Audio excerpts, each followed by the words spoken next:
गाय पे अटक गई और विकास की मौसी 10 साल में रास्ते में भटक गई। ये बोलते हैं कि गाय हमारी माता है, पर माँ की रक्षा करना इन्हें नहीं आता है। अरे अभी तो शुरुआत है, ये तो ट्रेलर है, पिक्चर बाकी है।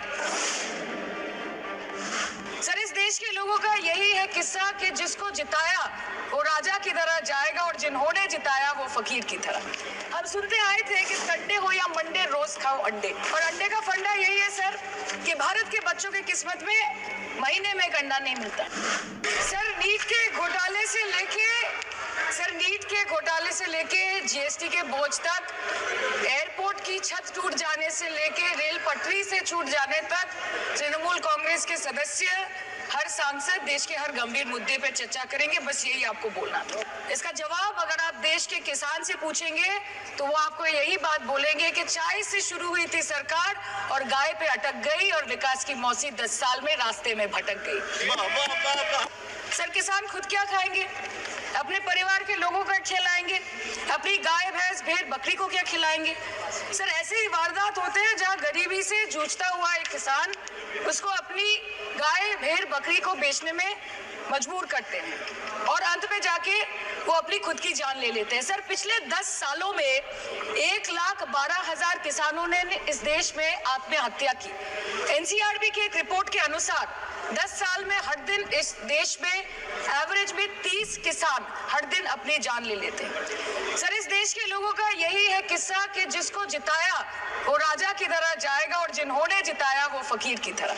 सर, ये बहुत गौरक्षा की भी बातें करते हैं। देश के लोगों को ये पता होना चाहिए that there is a fodder crisis in India and the union minister has himself stated in a written reply in Rajya Sabha that yes, the country is deficit in fodder. So it means that cows are dying without food in government owned goshalas, especially the BJP ruled state. तो sir, पहले खाना ही नहीं मिला, fodder crisis, फिर मिल भी जाए तो इतना महंगा कि किसान खरीद ही नहीं पा रहा है, फॉडर इन्फ्लेशन, और सर खाना मिल भी जाए तो पशुओं की बीमारी।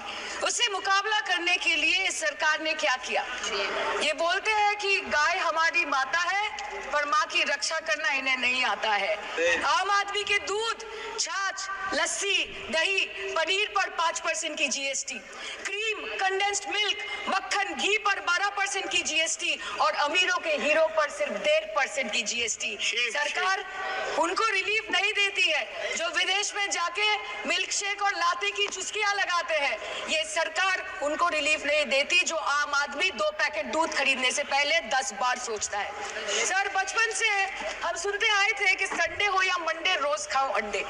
India rank 2nd in egg production in the world, और अंडे का फंडा यही है सर कि भारत के बच्चों की किस्मत में महीने में एक अंडा नहीं मिलता।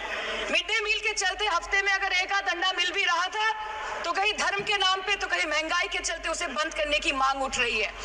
सर, अंत पे आते हैं मच्छी पे। आप लोगों को ज्यादा पसंद नहीं, पर हम क्या करें, हम तो माछे भाते बंगाली है, हमको तो बोलना ही पड़ेगा। इस बीजेपी सरकार ने पिछले 10 सालों में इस देश के लिए क्या किया, उससे बड़ी तालिका बनेगी कि 10 साल में क्या क्या कर सकते थे पर किया नहीं। आज 10 साल बाद वो बोलता है कि मोदी है तो नामुमकिन है, शायद अभी वो किसान है भी नहीं। तो इसीलिए मैं बोलना चाहती हूँ कि समय बड़ा महत्वपूर्ण होता है अध्यक्ष महोदय और बड़ा बलवान। बंगाली में हम एक बात बोलते हैं कि समय गेले साधन होबे ना। इसका मतलब यही है कि अगर समय चला गया तो साधना नहीं होगी, अगर भक्त रूठ गए तो आराधना नहीं होगी। और 3 से 303 से 240 के आंकड़े बोलते हैं कि इस बार जो आप चले गए तो दोबारा लौटने की